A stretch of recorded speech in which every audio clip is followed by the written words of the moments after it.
नमस्कार दोस्तों, कामयाबी चैनल में आपका स्वागत है। आज हम आधुनिक भारत का अगला अध्याय करने वाले हैं। हमारा टॉपिक होगा गांधी जी की आलोचना। गांधी जी की आलोचना क्यों होती है? जब 5 फरवरी 1922 को चोरा चोरी की घटना हो जाती है, जिसमें भगवान सिंह को अंग्रेज पुलिस अधिकारी के द्वारा पीटा जाता है, तो वो क्रांतिकारी उस थाने को आग लगा देते हैं और उसमें 22 पुलिसकर्मी घायल हो जाते हैं, जल जाते हैं, मर जाते हैं। और उसके बाद पूरे देश में गांधी जी की आलोचना होने लगती है। 22 मार्च 1922 को गांधी जी को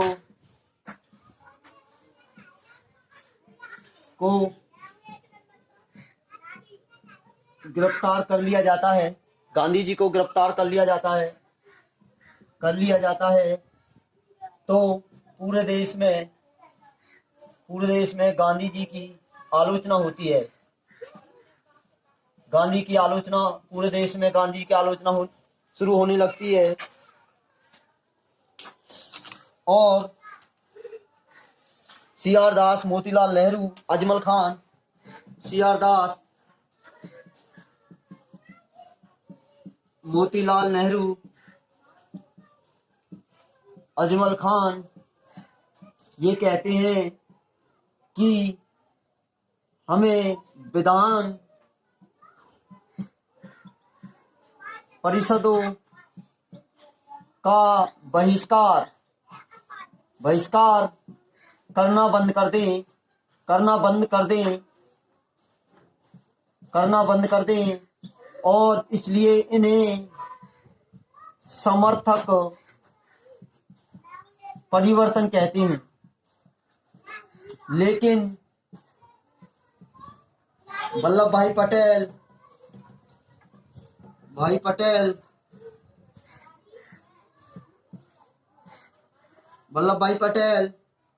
गोपालाचार्य,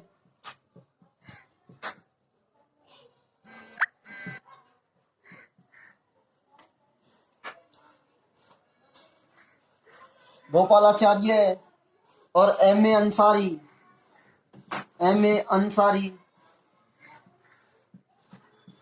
अंसारी कहते हैं कि हमें विधान परिषदों का विरोध करना चाहिए, बंद नहीं करना चाहिए, विरोध करते रहना चाहिए। और इसलिए इन्हें परिवर्तन विरोधी कहा गया है। जब दिसंबर 1922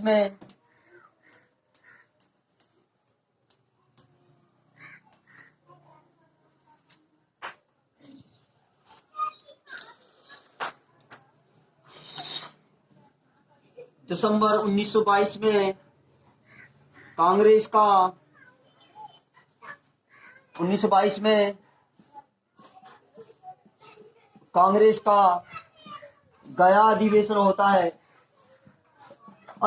होता है और इस अधिवेशन में समर्थक परिवर्तन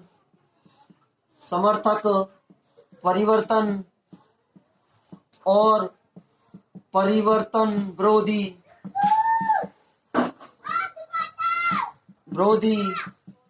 आपस में झगड़ बैठते हैं। और सी.आर. दास, मोतीलाल नेहरू ये दोनों मिलकर अपनी एक पार्टी का गठन कर देते हैं, जिसे कहते हैं स्वराज पार्टी का गठन कर देते हैं 1923 में। लेकिन ये दोनों दल ये नहीं चाहते थे कि 1907 की तरह स्थिति आए 1907 की तरह स्थिति आए और हम नरम दल तथा गरम दल आपस में लड़े थे, उसी प्रकार हम ना लड़े। ये दोनों एकत्रित हो जाते हैं सितंबर 1923 में ये इकट्ठे हो जाते हैं। और आगे फिर जब ये स्वराज पार्टी का गठन कर देते हैं तो इसमें कुछ तथ्य होते हैं, तथ्यों पर विचार किया जाता है। 1923 में स्वराज स्वराज पार्टी का गठन होता है, गठन होता है। तो इसके सचिव की बात करें तो इसका सचिव था नेहरू, मोतीलाल नेहरू। यदि इसकी सचिव की बात करें तो मोतीलाल नेहरू था।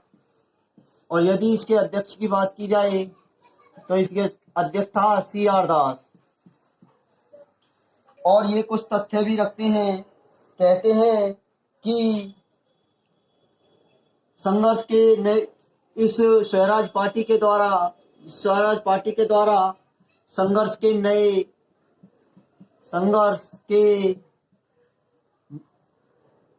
के नए रास्ते खुलेंगे।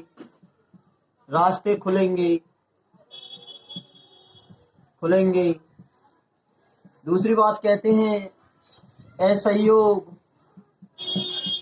आंदोलन में किसी प्रकार की कोई रुकावट नहीं आएगी, किसी प्रकार की रुकावट नहीं होगी।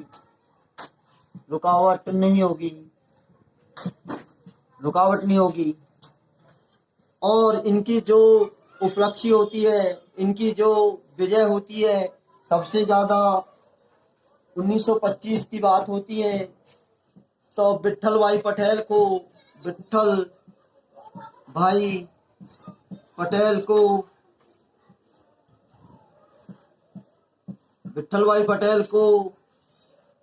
सेंट्रल लेजिस्लेटिव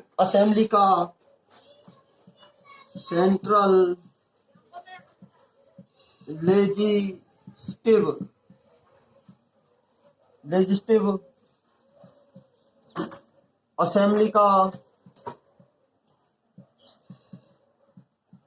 अध्यक्ष बना दिया जाता है।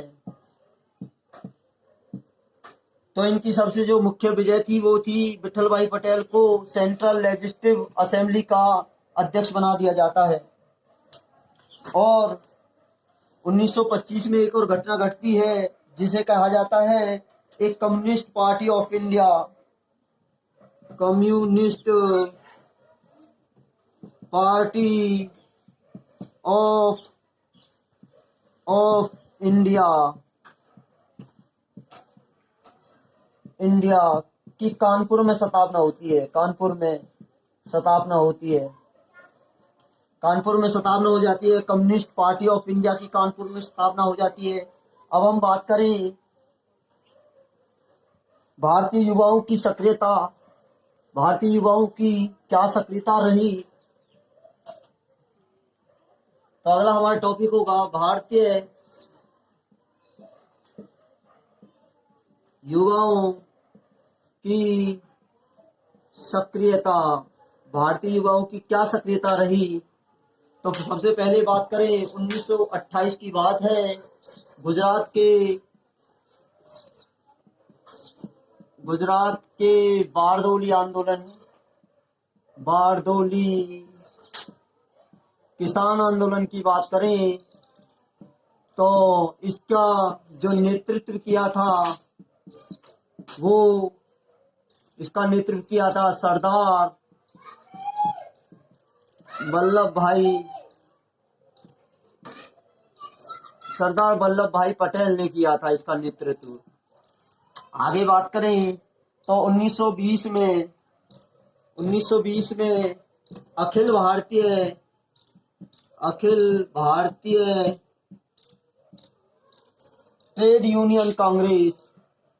ट्रेड यूनियन कांग्रेस का गठन हो जाता है। जो इसके गठन की बात करें तो इसका गठन करते हैं लाला लाजपत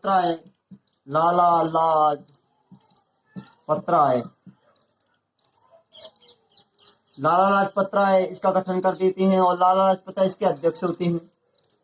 एक व्यक्ति और इनके साथ मिला होता है जिसका नाम होता है चमन लाल। ये इनका सचिव होता है। ये क्या होता है? सचिव होता है। तो 1920 में एक युवा पार्टी बनती है जिसका Akhil Bharatiya trades union Congress party का गठन हो जाता है। आगे बात करें 1925 में आत्मसम्मान आंदोलन होता है रामास्वामी के द्वारा। आगे बात करें 1925 में आत्मसम्मान आंदोलन जो रामा स्वामी के द्वारा किया जाता है। आगे बात करें तो गया आंदोलन भास्कर के द्वारा होता है। गया आंदोलन भास्कर के द्वारा होता है।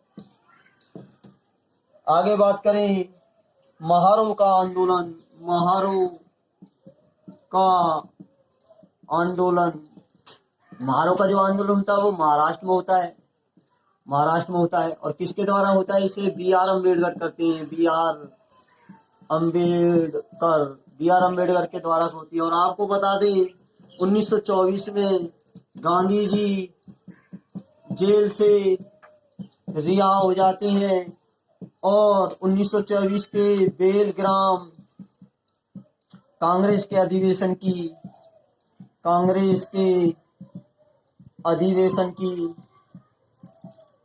की अध्यक्षता करते हैं। एकमात्र यही था जो इसकी विशेषता की बात करें, गांधी ने पहली बार इसकी अध्यक्षता की थी। अध्यक्ष होते हैं गांधी इसमें अध्यक्ष होते हैं। अगर बात करें तो यह जो बेलगांव है वो बेलगांव पड़ता है हमारे कर्नाटक में। और आपको बता दें जब 1916 में तिलक द्वारा होम रूल पार्टी की स्थापना की जाती है तो इसका पहला जो बैठक होती है, इसकी जो पहली बैठक होती है वो बेलग्राम में ही होती है। बेलग्राम कर्नाटक में होती है। और आपको बता दें बेलग्राम में एक मात्र ही कांग्रेस का अधिवेशन हुआ था। आगे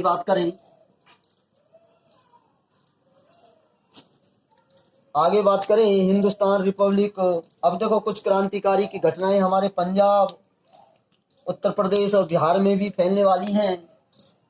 पंजाब, उत्तर प्रदेश और बिहार, इसमें कुछ घटनाएं होती हैं। आपने नाम सुना होगा HRA, Hindustan Republic association. Hindustan Republic association.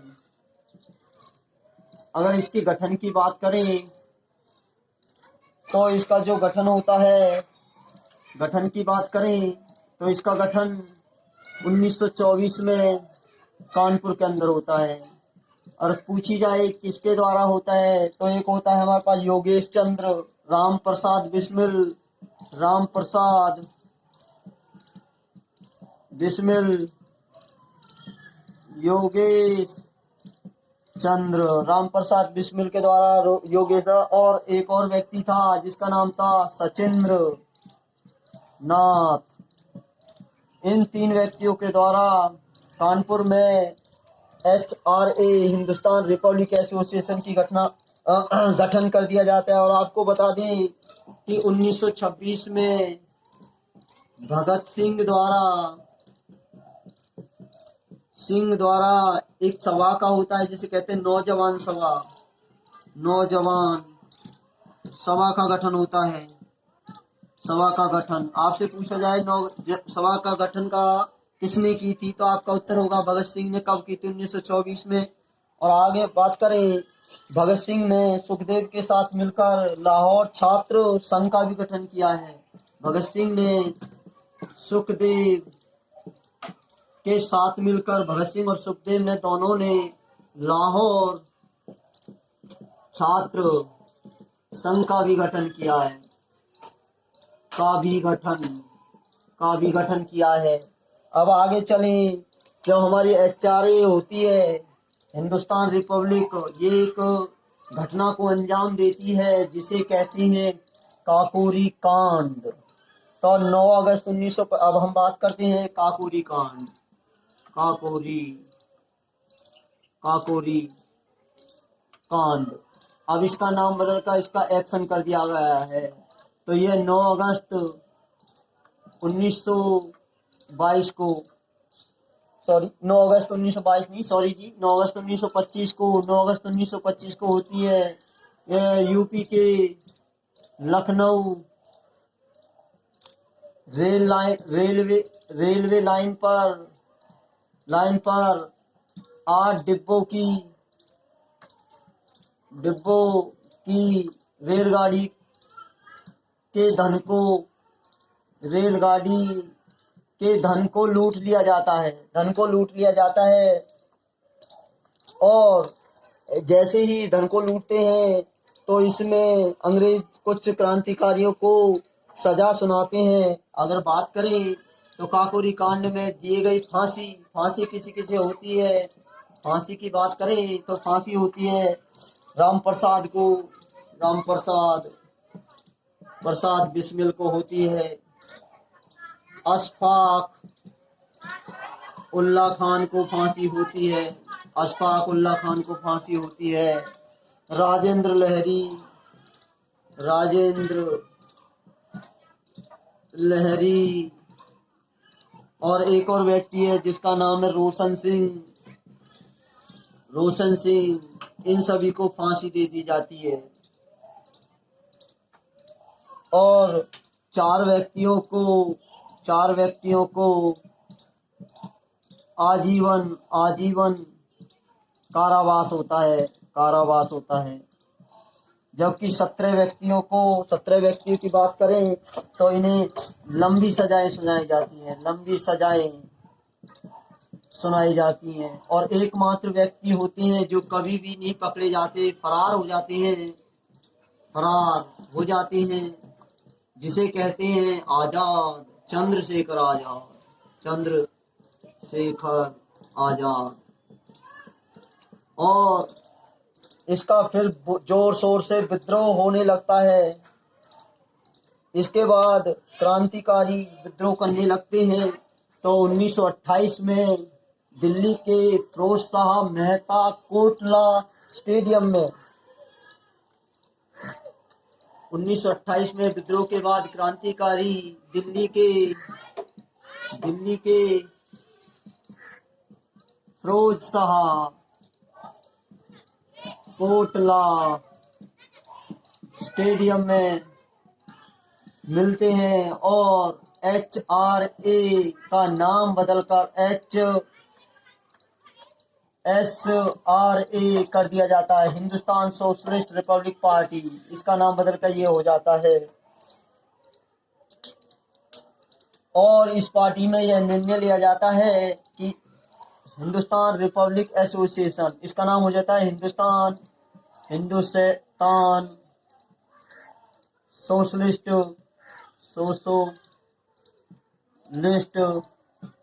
Republic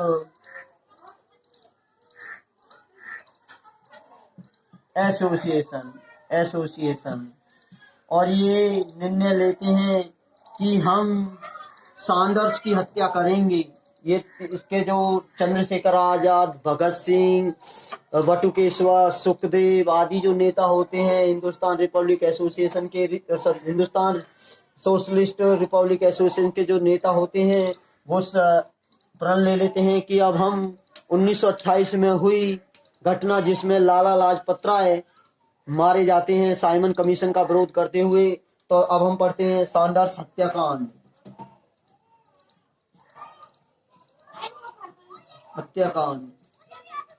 Sanders हत्याकांड की बात करें तो यह हत्याकांड होता है 1928 में यह हत्याकांड होता है। दिसंबर 1928 में लाहौर हत्याकांड भी कहते हैं इसे। लाहौर षड्यंत्र का नाम भी दिया जाता है। लाहौर षड्यंत्र का नाम दिया जाता है। इसमें क्या होता है, इसमें 1928 में साइमन कमीशन का विरोध करते हुए लाला जी की मृत्यु हो जाती है। और उसका बदला लेने के लिए दिसंबर 1928 में भगत सिंह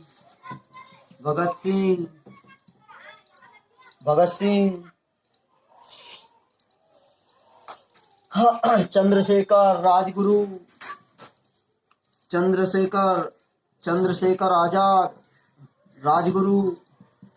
राजगुरु ये सभी मिलकर दिसंबर 1928 में सैंडर्स की हत्या कर देते हैं। अगर आगे बात करें, अब आता हमारे पास विधानसभा असेंबली में बम की घटना।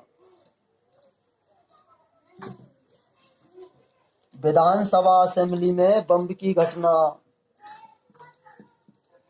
विधानसभा में बम की घटना की बात करें तो यह घटना घटती है 8 अप्रैल 1929 को। इसमें दो क्रांतिकारी नेता भगत सिंह और बटुकेश्वर दत्त ये असेंबली में बम फेंकते हैं और उसी समय भगत सिंह अपनी गिरफ्तारी दे देते हैं और एक नारा देते हैं जिसे कहते हैं इंकलाब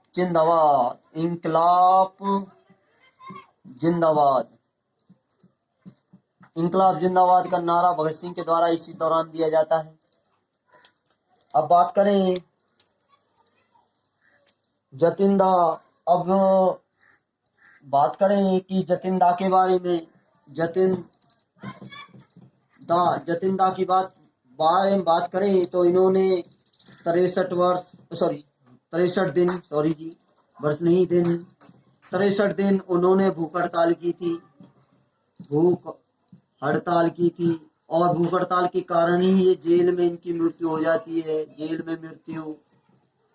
मृत्यु हो जाती है। ये सबसे बड़ी भूख हड़ताल थी।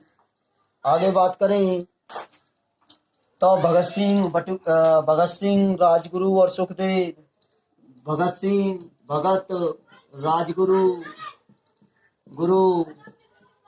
सुखदेव को 23 मार्च 1931 को फांसी दे दी जाती है। और इन्हें आपसे पूछा है, आपको कमेंट बॉक्स में बताना होगा किस नदी के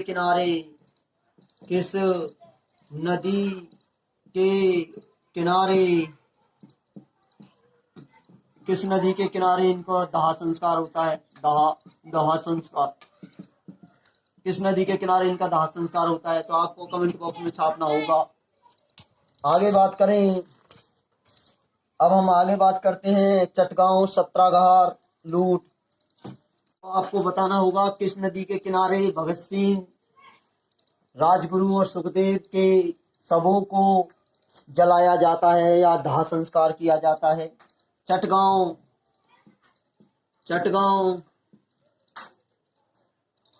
सत्याग्रह लूट। तो चटगांव सत्याग्रह लूट के बारे में बात करें तो ये लूट की थी सूर्यसेन ने। सूर्यसेन के साथ साथ 65 क्रांतिकारियों ने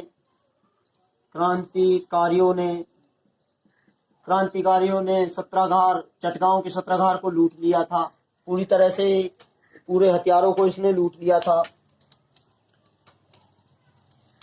फिर ऐसे ही सूर्यसेन और 65 क्रांतिकारियों के आपस क्रांतिकारी गतिविधियां बढ़ती जा रही थी और उसके बाद अंग्रेजी सेना आती है।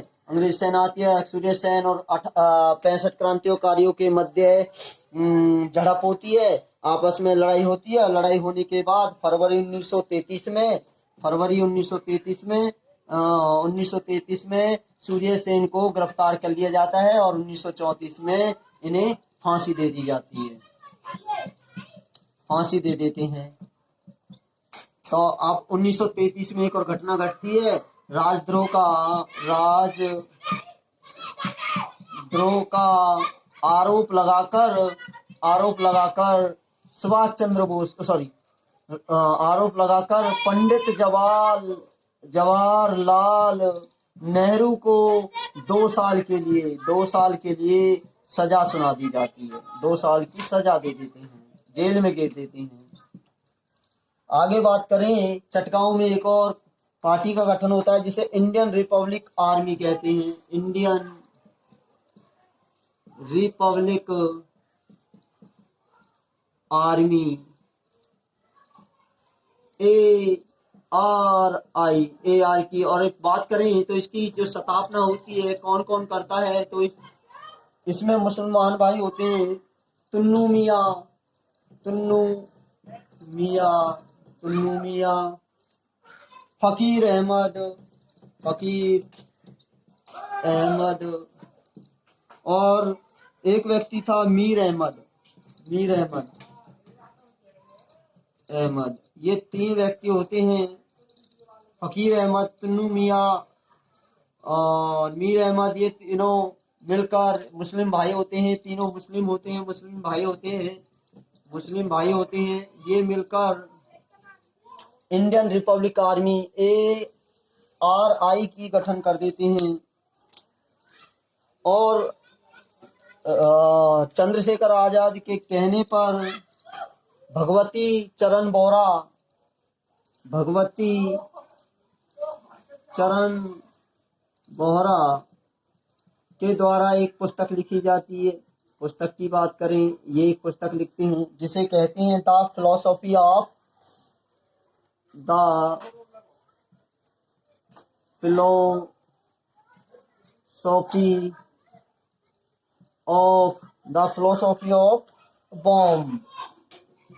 बॉम्ब। एक पुस्तक, प्रसिद्ध पुस्तक लिखी जाती है द फिलोसॉफी और बॉम्ब। इसमें क्या था, भगवत चरण बोहरा की पुस्तक में बम बनाने के तरीके दिए गए थे। यदि ये वीडियो आपको अच्छी लगी हो तो इसे लाइक करें, शेयर करें, कमेंट करें और कामयाबी चैनल को सब्सक्राइब करें और बेल आइकन को दबाएं, आपको सबसे पहले नोटिफिकेशन मिलता रहे। आगे हम आने वाली घटनाओं को आगे वाले वीडियो में पढ़ेंगे। साइमन कमीशन आता है, उसके बाद नेहरू रिपोर्ट आती है और फिर सविनय आंदोलन आता है। ये सभी घटनाओं को हम विस्तार से जानेंगे। फिर मैं आपसे कहता हूं कि इस वीडियो को ज़्यादा शेयर, कमेंट, लाइक और कामयाबी तक चैनल को सब्सक्राइब करें। Thank you.